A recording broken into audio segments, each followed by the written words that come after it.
वंदनी बनते जी।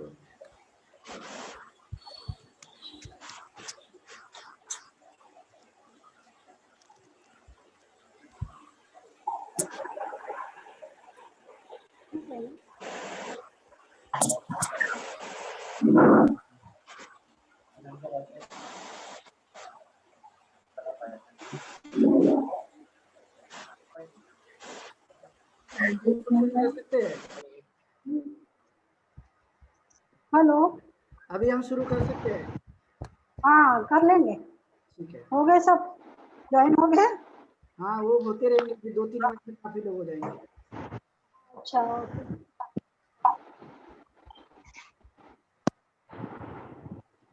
आज के वेबिनार में जो इस वेबिनार में जुड़े हैं उन सबका दिल से स्वागत करती हूँ। सभी के ओर से महाकारुणिक तथागत भगवान बुद्ध, परम पूज्य डॉक्टर बाबा साहेब आम्बेडकर, महात्मा ज्योतिबा फुले इन्हें अभिवादन करते हैं। वैसे ही जिन जिन महापुरुषों ने समाज के लिए, समाज के उत्थान के लिए, विकास के लिए कार्य किया है, उन सभी महापुरुषों को मैं नमन करती हूँ।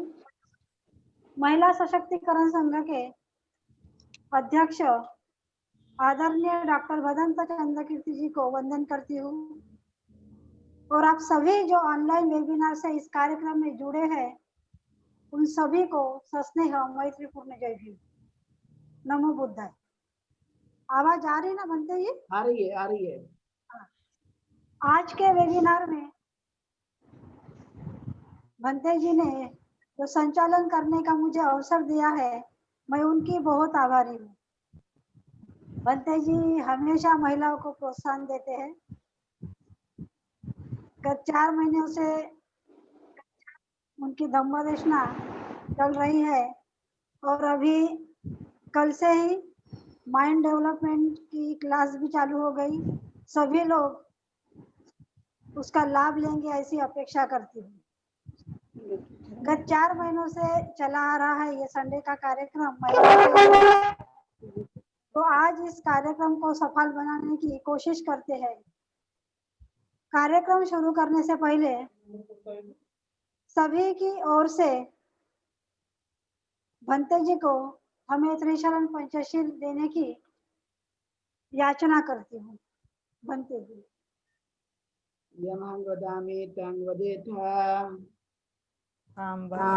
बन्ते नमो तस्सा भगवतो अरहतो सम्मा सम्बुद्धिस्सा। नमो तस्सा भगवतो अरहतो सम्मा सम्बुद्धिस्सा। नमो तस्सा भगवतो अरहतो सम्मा सम्बुद्धिस्सा। नमो तस्सा भगवतो अरहतो सम्मा सम्बुद्धिस्सा। तस्सा भगवतो अरहतो सम्मा सम्बुद्धिस्सा। नमो तस्सा भगवतो अरहतो सम्मा सम्बुद्धिस्सा। बुद्धं शरणं गच्छामि। बुद्धं शरणं गच्छामि। शरणं गच्छामि। धम्मं शरणं गच्छामि। संघं शरणं गच्छामि। संघं शरणं गच्छामि। द्वितीयंपि बुद्धं शरणं गच्छामि। द्वितीयम्पि बुद्धं शरणं गच्छामि। द्वितीयम्पि धम्मं शरणं गच्छामि। द्वितीयम्पि धम्मं शरणं गच्छामि। द्वितीयम्पि सङ्घं शरणं गच्छामि। द्वितीयम्पि सङ्घं शरणं गच्छामि। तृतीयम्पि बुद्धं शरणं गच्छामि। तृतीयम्पि बुद्धं शरणं गच्छामि। तृतीयम्पि धम्मं शरणं गच्छामि। तृतीयम्पि धम्मं शरणं गच्छामि। तृतीयम्पि सङ्घं शरणं गच्छामि। तृतीयम्पि सङ्घं शरणं गच्छामि। शरणगं निठितं आमन्ते पाता वरमणि सिक्खापदं समादयामि। पाणातिपाता वीरमणि सिक्खापदं समादियामि। अदिन्नादाना वरमणि सिक्खापदं समादयामि। अदिन्नादाना वीरमणि सिक्खापदं समादियामि। कामे सुमिच्छाचारा वरमणि सिक्खापदं समादयामि। कामेच्छाचारा वीरमणि सिक्खापदं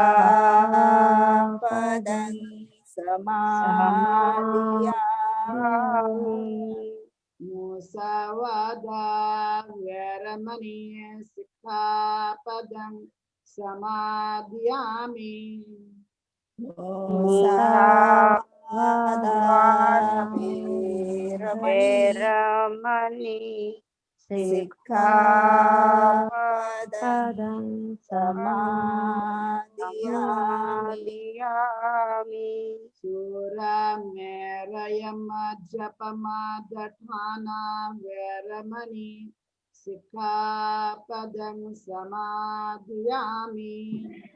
सुरामेरयमज्जपमादठाना वीरमणि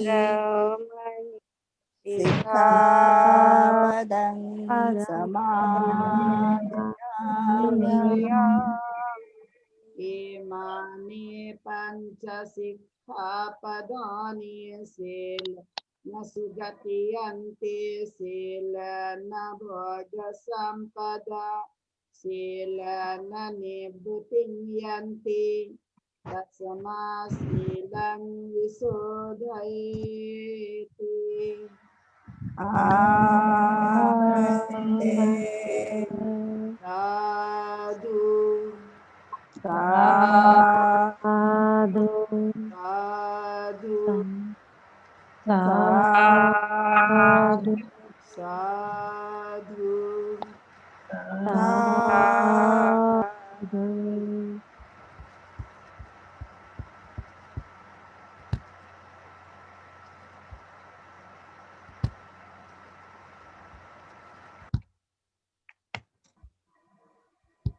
आज का कार्यक्रम शुरू करने से पहले सभी वक्ताओं का मैं शब्द सुमनों से स्वागत करती हूँ। आज के हमारे वक्ता है नंबर 1 अलका डोंगरे ताई, नंबर 2 निशा मेंढे ताई, नंबर 3 सुनंदा गजवी ताई, नंबर 4 सरोज राजवर्धन ताई।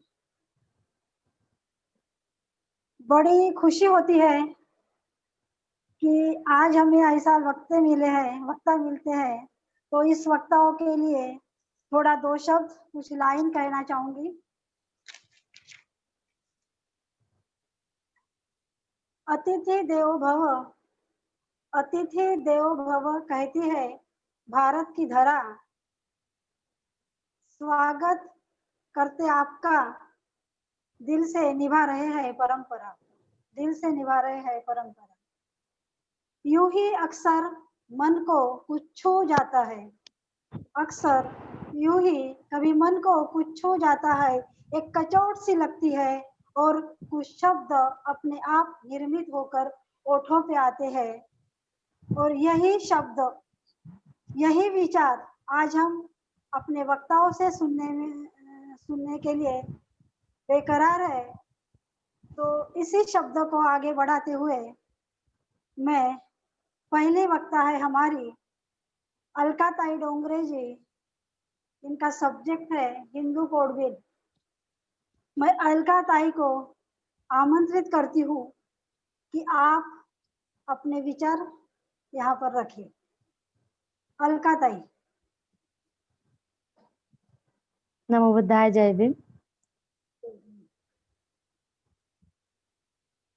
इस दुनिया के पहले मनोवैज्ञानिक तथागत बुद्ध को मैं वंदन करती हूँ और संत कबीर, महात्मा ज्योतिबा फुले, माता सावित्रीबाई फुले, विश्व रत्न डॉक्टर बाबा साहेब आम्बेडकर, माता रमाई आम्बेडकर, इन सभी को मैं वंदन करती हूँ। और हमारे महिला सशक्तिकरण संघ के हमारे पूजनीय भंते जी डॉक्टर चंद्र कीर्ति को मैं वंदन करती हूँ। और हमारे भंते जी के अध्यक्षता में संपूर्ण भारत देश के में यह प्रोग्राम चलता है। इस भारत देश के सभी उपासक उपासियों को मैं वंदन करती हूँ और यहाँ उपस्थित हमारे जो वक्तागण हैं उनको मैं नमो बुद्धाय, जय भीम, सप्रेम नमस्कार देती हूँ। आज के इस प्रोग्राम में मैं मनुस्मृति में महिलाओं को किस प्रकार का कायदा था, फिर डॉक्टर बाबा साहेब आम्बेडकर ने हिंदू कोड बिल लिखकर महिलाओं के संविधान में महिलाओं के हित में क्या कायदा लिखा, इस बारे में मैं थोड़ा स्पष्टीकरण करूंगी ताकि महिलाओं को भी समझ में आए कि हमारे देश में पहले कैसा कायदा था हम महिलाओं के लिए और फिर बाबा साहब ने हमको किस प्रकार का कायदा दिया जो आज हम हर समक्ष पद में वरिष्ठ है, बोलना का अधिकार मिला है। ये सब मैं आपके सामने अपने 2 शब्द में रखना चाहूंगी। अगर ये 2 शब्द आपके सामने रखूंगी, अगर इस देश की सभी महिलाएं इस छोटे से संवाद को अपना दिमाग सतर्क रखकर सुने तो शायद उनके भीतर कुछ प्रकाश की रोशनी पड़ेगी, तो मैं समझूंगी इस देश की महिलाओं वाकई थोड़ी सोचने के समक्ष न जानने के काबिल है। पुरानी रूढ़ी परंपराओं में धर्म ग्रंथ में लिखा है, उसी को आजकल पहले भी मानती थी, आज शिक्षा लेकर भी मानने लगी है। इस धर्म ग्रंथ में महिलाओं के बारे में क्या लिखा है, इस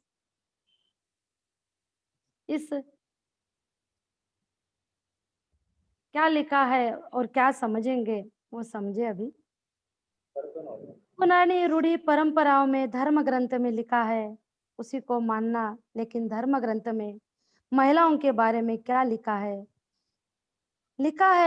लेकिन किसी ने अभी ऐसे पढ़ा नहीं है कि वाकई महिलाओं के लिए कितना गलत लिखा है।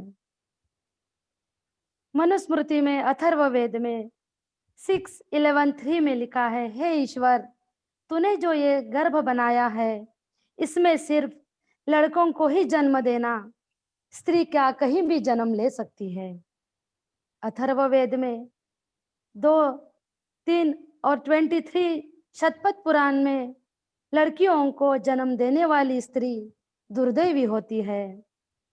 यहाँ तक ऋग्वेद में 8:33-17 में लिखा, इंद्र साहब कहते हैं अभी मैं उनको इंद्र साहब ही कहूंगी, स्त्री तो जन्म से ही कम बुद्धि की होती है, वह ज्ञान ग्रहण नहीं कर सकती। ऋग्वेद में फिर कहते हैं, स्त्री के साथ कभी मैत्री नहीं करनी चाहिए, इसका हृदय लकड़ बग्गा जैसा होता है। अच्छा, अलका डोंगरा है। मैं अलका डोंगरे ही बोल रही हूँ। और लकड़ बग्गा जैसा होता है और क्रूर कपटी होती है। यजुर्वेद में तो यहाँ लिखा है 6/5/8/2 में स्त्रियों को कार्य शक्ति बिल्कुल नहीं होती, उसमें कार्य शक्ति बिल्कुल नहीं रहती, उसको संपत्ति का कोई भी हिस्सा नहीं मिलना चाहिए। स्त्री कुत्ते और कौवे जैसी होती है, झूठी और मक्कार पापी होती है। मनुस्मृति तृष्णा में लिखा है, कोई भी धार्मिक परंपराओं में समस्या अगर है तो 30 या 40 वर्ष के पुरुष ने 8 या 12 साल की लड़की के साथ विवाह करना चाहिए। पति कितना भी दगाबाज हो, विकृत हो, फिर भी स्त्रियों को उसकी आज्ञा का पालन करना चाहिए। जो स्त्री आज्ञा का पालन नहीं करेगी तो उस स्त्री को 3 महीने तक जंगल में छोड़ देना चाहिए। मनुस्मृति में लिखा है, पति कितना भी अनैतिक कार्य करता हो फिर भी पत्नी उसकी पूजा करे। मनुस्मृति के श्लोक क्रमांक 8:18-2/26 में लिखा है, स्त्री वेदाभ्यास में विद्या संपादन नहीं कर सकती। इतना ही नहीं, आपस्तंभ श्लोक में लिखा है 6/11 में, अगर कोई विद्यार्थी वेद पढ़ रहा हो और उसके सामने से स्त्री जा रही हो तो उस विद्यार्थियों ने वेद पढ़ना बंद कर देना चाहिए। देखिए स्त्रियों, अगर हमारी परंपरा अगर ऐसी है स्त्री के बारे में, तो क्या वाकई तुम ऐसे परंपराओं को आज भी पूछते हो और आज भी मानते हो, लेकिन उसमें से बाहर निकलना नहीं चाहते। लेकिन आज जो भी तुम निकले हो बाहर, शिक्षा मिली है, अधिकार मिले हैं, वो किन्होंने दिए हैं? आपकी परंपराओं ने दिए हैं या बाबा साहब ने दिए हैं? महात्मा फुले जी ने 1 जनवरी 1848 में इस देश के पुणे शहर में लड़कियों की पहली स्कूल खुली की और अपनी पत्नी सावित्री माई फुले को इस देश की पहली शिक्षिका बनाई।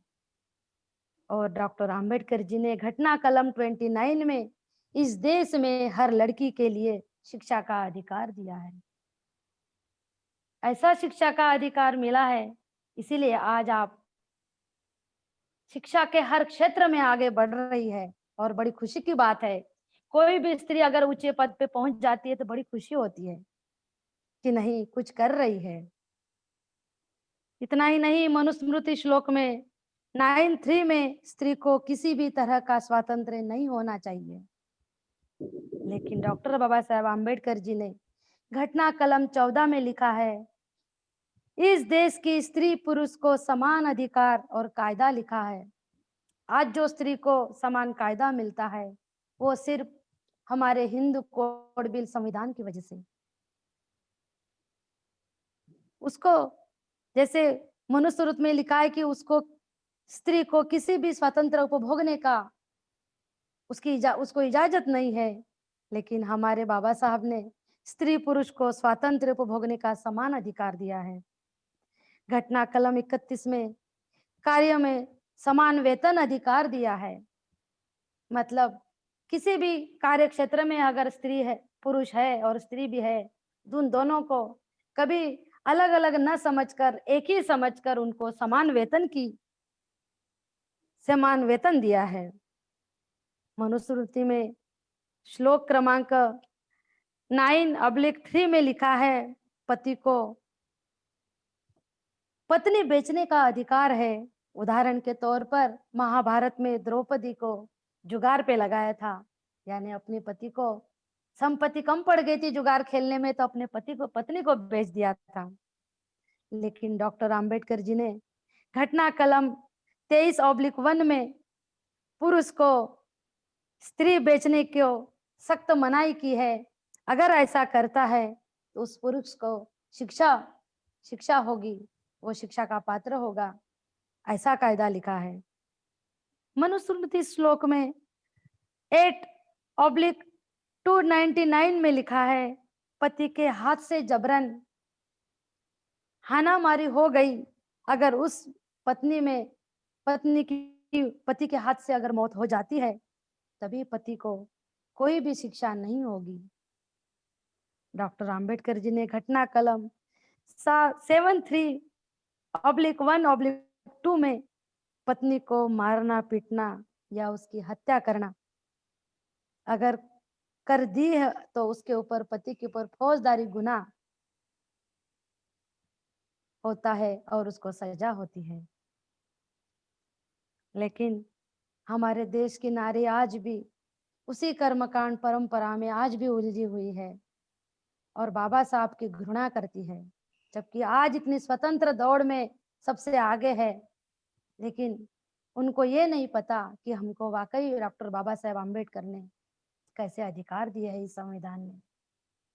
परंपरा की रूढ़ी और वो मनुस्मृति पढ़ने के बजाय अगर हमारी देश की स्त्री संविधान पढ़ती तो वाकई बाबा साहब के विचार उनके पूरे दिमाग में ऐसे बच जाते कि वाकई वो ऐसी दुर्दैवी स्त्री कभी नहीं अपने आप को कहती। लेकिन आज भी कुछ स्त्रियां अपने आप को अबला ही समझती है, लेकिन संविधान ने उनको अबला से कितना दूर कर दिया, अभी वो सबला हो गई है। मनुस्मृति श्लोक 5/147 में, जैसे मनुस्मृति में लिखा है कि घर पारिवारिक में कोई भी स्त्री निर्णय नहीं ले सकती, क्योंकि उसको कोई अधिकार ही नहीं है किसी चीज का निर्णय लेने का। लेकिन घटना कलम 7312 में 5/147 में परिवार में कोई भी कार्य में स्त्री कोई और पुरुष समान अधिकार से निर्णय ले सकते हैं, क्योंकि भगवत गीता में कृष्ण साहब ने तो ये कह दिया श्लोक क्रमांक 932 में, स्त्री तो पाप योनि है। लेकिन वो कृष्ण का जन्म भी उस पाप योनि से ही हुआ है, ये वो भूल गया। ऐसा है। डॉक्टर आम्बेडकर जी ने घटना कलम 73 में 1/2 में स्त्री को मानहानि का दावा कर सकती है। कलम 14 में लिंग भेद करने की और संपत्ति उसके नाम हो सकती है। स्त्री पुरुष कैसा भी लिंग भेद नहीं कर सकते, ना स्त्री कर सकती है ना पुरुष कर सकता है।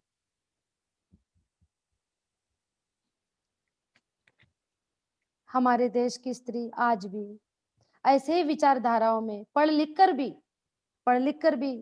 लेकिन सब स्त्रियों में नहीं, कुछ स्त्रियां उससे निकल भी गई है और अपने अच्छे कार्यों में हमेशा आगे बढ़ रही है।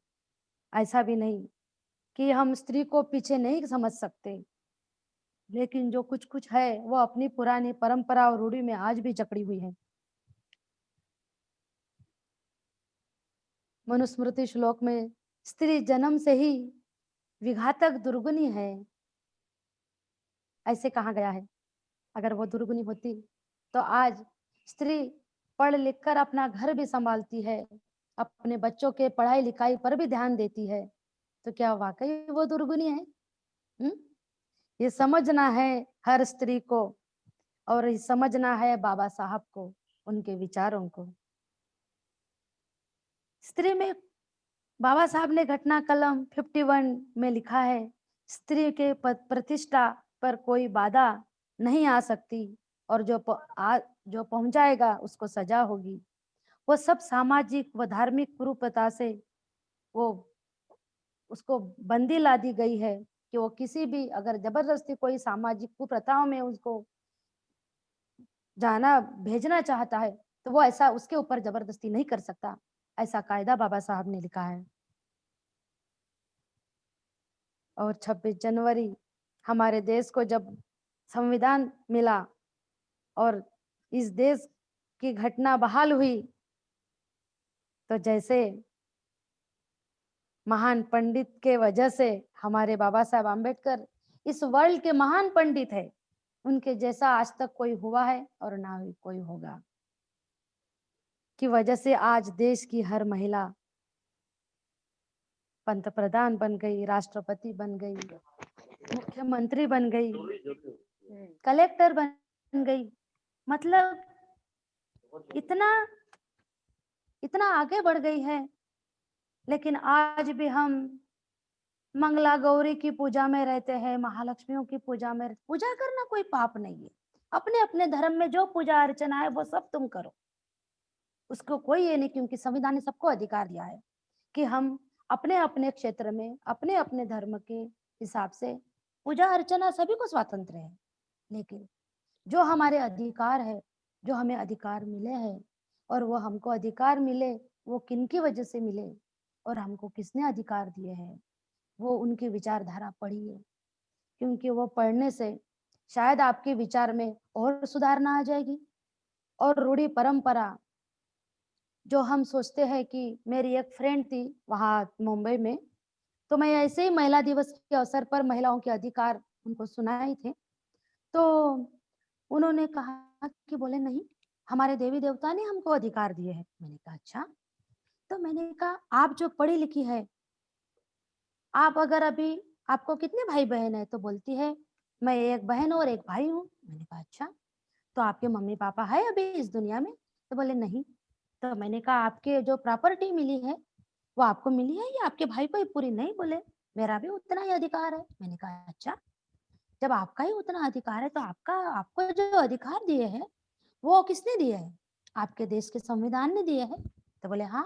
तो फिर संविधान किसने लिखा है? तो बोलती है हम इतना नहीं पढ़े हैं। तो इतना नहीं पढ़े हैं तो पढ़ो, जानो, समझो। पढ़ाई से ही शायद तुम्हारे बुद्धि का विकास होगा और तुम आगे जाके सबको ये बताओगे कि हमको जो अधिकार मिलते हैं वो हमको हमारे संविधान ने दिए है।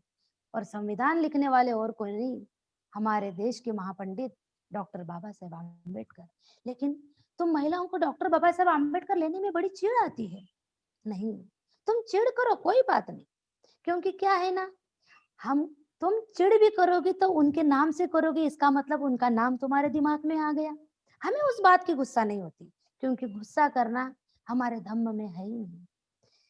विचार करो, विमर्श करो, पढ़ो, तब समझो कि वाकई ये जो स्वतंत्र मिला है हमको, ये हमको किस वजह से मिला है। आपको पता है जब हिंदू कोड बिल लिखा था तो हमारे देश के पहले राष्ट्रपति, प्रधानमंत्री पहले देश के, उन्होंने कहा था कि नहीं, हमारे धर्म ग्रंथ में स्त्री को कोई भी अधिकार नहीं है और हम ये नहीं दे सकते। तो आप ये हिंदू अपना कोड बिल साइड में रखिए, हम इसमें से कोई भी अधिकार महिलाओं को नहीं दे सकते, ये हमारे ग्रंथ के खिलाफ है। बाबा साहब बोले ऐसे खिलाफ है? आज बोले आज को कल को आपकी पत्नी, आपकी बेटी, उनकी बेटी, जैसे जैसे अवसर बढ़ता जाएगा वैसे वैसे सुधारना अगर नहीं करेंगे हम अपने देश की, तो शायद आपकी आने वाली पीढ़ी आपको ही कोसेगी कि ऐसे कैसे धर्म ग्रंथ ने महिलाओं के लिए इतने कुप्रथा लिखे हैं, और क्या हम आज तक कोई सुधारने वाला नहीं आया? बाद में आप मेरा नाम लोगे तो देखो, हिंदू कोड बिल तो दबा के रखा था, उसका एक एक एक एक पुर्जा खोल के संविधान में शामिल हो गया और आज वो हिंदू कोड बिल पूरे देश भर में चलता है। फिर वो किसने लिखा है? लेकिन ये समझने वाली नारी का दिमाग आज भी कहीं ना कहीं छिपा पड़ा है कि हमारी धर्म रूढ़ी। अरे धर्म रूढ़ी तुम जानो, तुमको मना किसी ने नहीं किया है, लेकिन अपने अधिकार भी जानो। अपने अधिकार से हमको जो स्वतंत्र मिले हैं, आज हम कहीं भी जा सकते हैं, आ सकते हैं, हम कभी पर्दों में नहीं रह सकते। आज भी यूपी सर के देश में पर्दे में ही रहती है स्त्री, वो गांव की, लेकिन जो पढ़ी लिख गई वो अभी पर्दों में नहीं रहती, वो भी खुले विचारों की बन गई। कितनी खुशी होती है कि अपनी स्त्री खुले विचारों की बन गई। आज स्त्री जॉब करती है, जब डिलीवरी का टाइम आता है, मैंने पूछा उनको कि डिलीवरी का टाइम आता है, आप, मैंने कहा आप तो अभी प्रिंसिपल बन गई है, आपको कितने बच्चे हैं? तो बोले मुझे 2 बच्चे हैं। तो मैंने कहा डिलीवरी की छुट्टियां मिली थी आपको? तो बोले हाँ। बोले 6 महीने की? मैंने कहा 6 नहीं, 3 साल की छुट्टियां हैं, आप 3 साल की एक साथ लो या फिर बीच बीच में लो। तो बोले अच्छा। तो मैंने कहा क्यों? ये संविधान ने आपको ये अधिकार दिया। और संविधान किसने लिखा है? डॉक्टर बाबा साहेब आम्बेडकर ने। तो बोलती है आप हर बार बोले डॉक्टर बाबा साहेब आम्बेडकर का ही नाम लेते। तो मैंने कहा क्यों ना लूं, क्यों ना लूं? क्योंकि ये अधिकार उन्होंने ही दिए हैं। ये अधिकार इस स्त्री को मिले हैं, इस भारत की महिलाओं को मिले हैं, वो सिर्फ और सिर्फ बाबा साहब डॉक्टर आम्बेडकर की वजह से मिले हैं, अन्यथा किसी ने नहीं। किसी, अगर ये आपके बोलते हैं आप कृष्ण है, तो कृष्ण जी ने महाभारत को द्रौपदी को लगाया था, तो फिर क्यों नहीं मना किया कि नहीं तुम पांचाल, पांचाल बोलते थे ना उनको, नहीं स्त्री को तुम मत लगाओ। बस बोले वस्त्र हो रहा था तो वस्त्र पुराए। पर आज इतने बलात्कार होते तो उनके वस्त्र क्यों नहीं पुराते, उनकी रक्षा करने क्यों नहीं आते? तो बोले यार हमें इस बारे में तो कुछ भी नहीं पता। तो मैंने कहा मैं आपसे घृणा नहीं कर रही हूँ कि आपको पता नहीं है, पता करो। आप प्रिंसिपल हो, विद्यार्थियों को ज्ञान देती हो, स्कूल जाते हैं आप, इतनी बड़ी प्रिंसिपल होने के बावजूद आप अपने क्लास के लड़कियों को क्या सिखाती हो? तो बोलती है मुझे मैडम, मुझे थोड़ा सा इस बारे में कुछ दो ना, तो ताकि, तो मैंने उसको एक इतनी अच्छी किताब लिख के दी।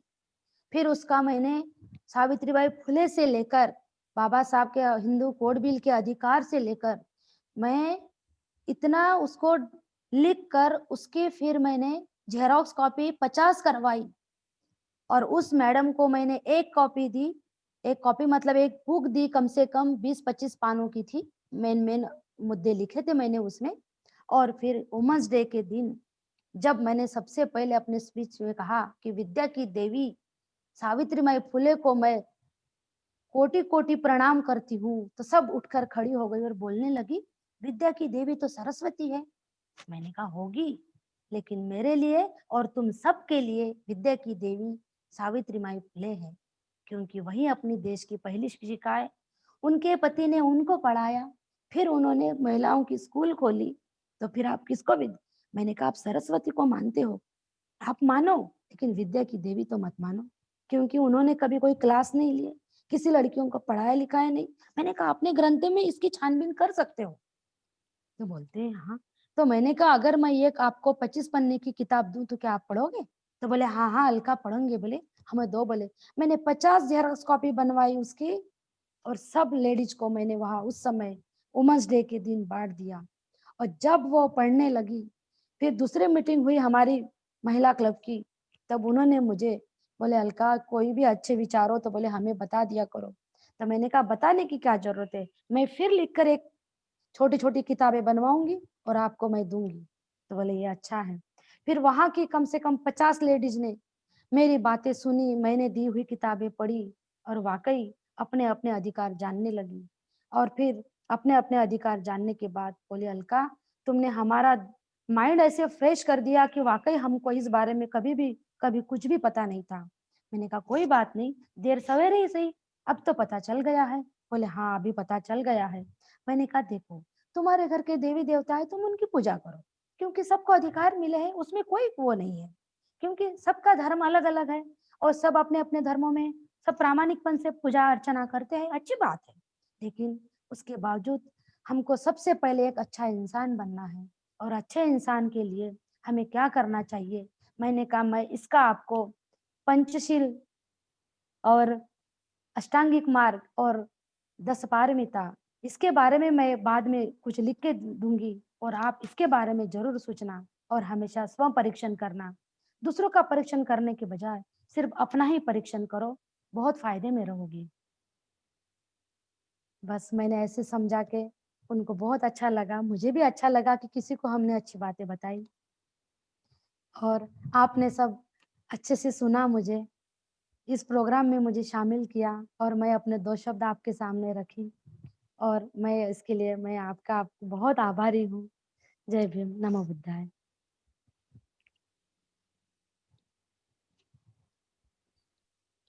साधु कर साधु लीजिए सुरेखा मैडम।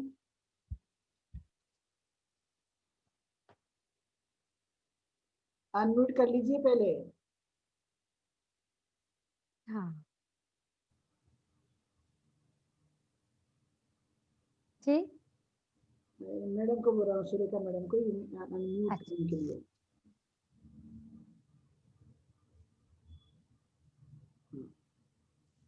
हो गया? हाँ हो गया, अभी अभी आवाज आ रही है आपकी। अरे, धन्यवाद अलका ताई। Thank you. मैं क्या बोलूं, सही में आपके विचार, इतने अभ्यासपूर्ण विचार आपने रखे कि सभी महिलाओं को एक सही में मन को एक झंझोड़ सा दिया है।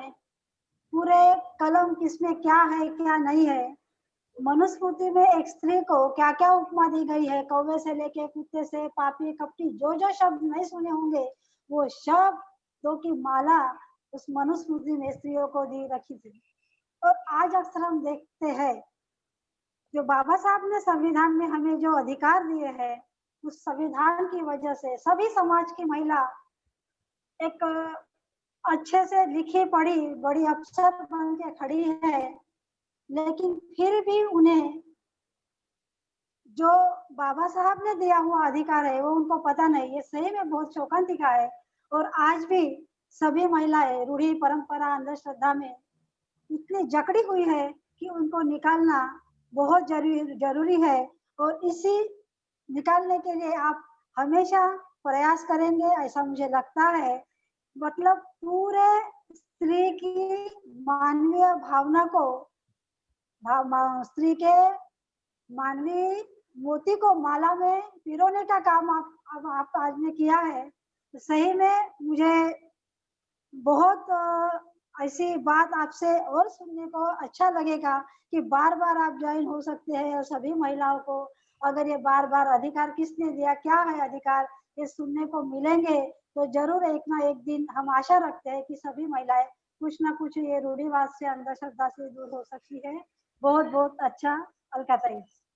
अभी हम लोग एक छोटा सा बहुत ब्रेक लेंगे और ब्रेक के बाद में फिर हम कंटिन्यू करेंगे दूसरे वक्त का ओ, ब्रेक के ओ, बाद। ओ,